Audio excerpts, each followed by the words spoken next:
Arrêtons-nous à présent sur les réactions. Elles sont nombreuses, bien évidemment, dans les 4 coins du monde, plutôt positives, s'agissant aussi bien de la démarche du président américain que du contenu de son discours. Tout le monde s'accorde à dire qu'il est porteur d'espoir. Reste à mettre en œuvre cette politique, ce que le monde arabe et les Palestiniens en particulier appellent de tous leurs vœux. Chaïb Hamadi. Le discours était certes adressé au monde musulman, mais il n'est pas moins jugé dans son aspect géostratégique. Dans la sphère politique, l'acte se doit d'être conforme au verbe. Nous avions de grandes attentes et je crois que le président a répondu à ces attentes conformément à sa vision du monde.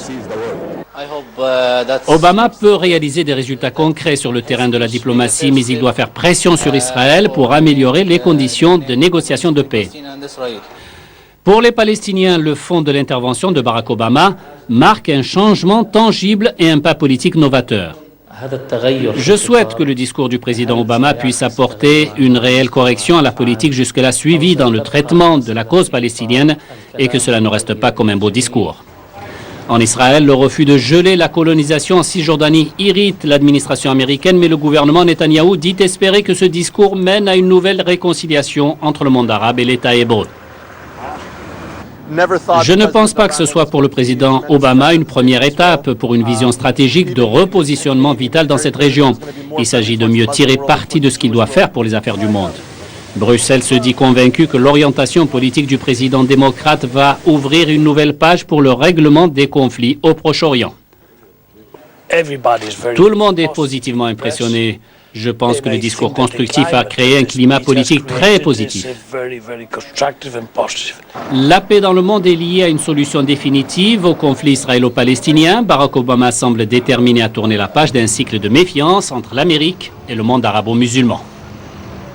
Alors on vient de l'entendre, les propos du président Obama sont porteurs d'espoir, reste à passer à l'acte.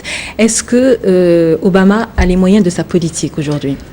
Oui. Parce que c'est un plan plutôt ambitieux, très ambitieux. Très ambitieux et il sera très difficile, mais il est uniquement placé pour réaliser ses promesses. Vous savez bien qu'il a une longue expérience personnelle avec l'islam. En fait, quand il a parlé du réchauffement de l'islam et les États-Unis, c'est sa vie. Il parle de sa vie. Étant donné que son père était musulman, il a beaucoup de relations qui sont musulmans. Étant donné que il vient ou il était sénateur d'un État, Illinois, où le rôle de la communauté musulmane était primordial. Alors, je pense que à cause de sa vie personnelle, il comprend bien la situation dans le monde musulman. Il faut souligner aussi que il y a beaucoup de musulmans aux États-Unis que le soutiennent dans ses efforts.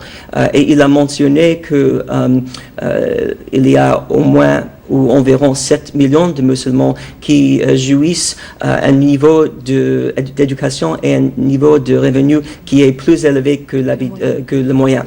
Oui.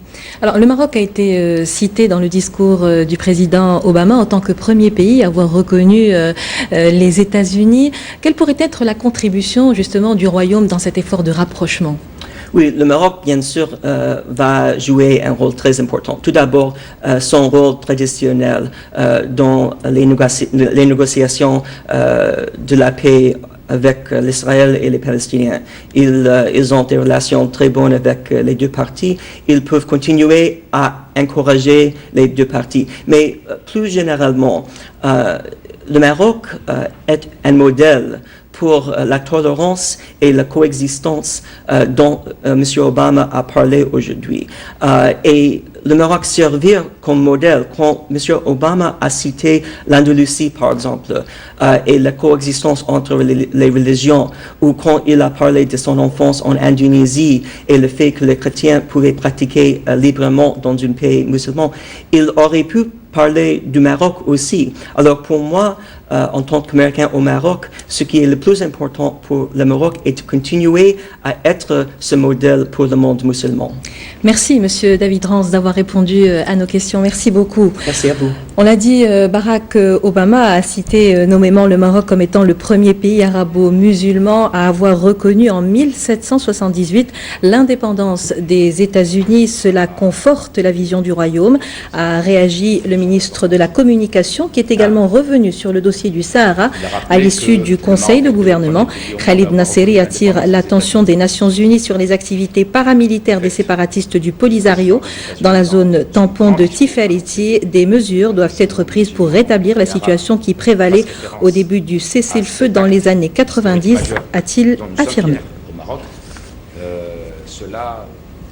Politique étrangère toujours, ces entretiens à Rabat entre le président du Conseil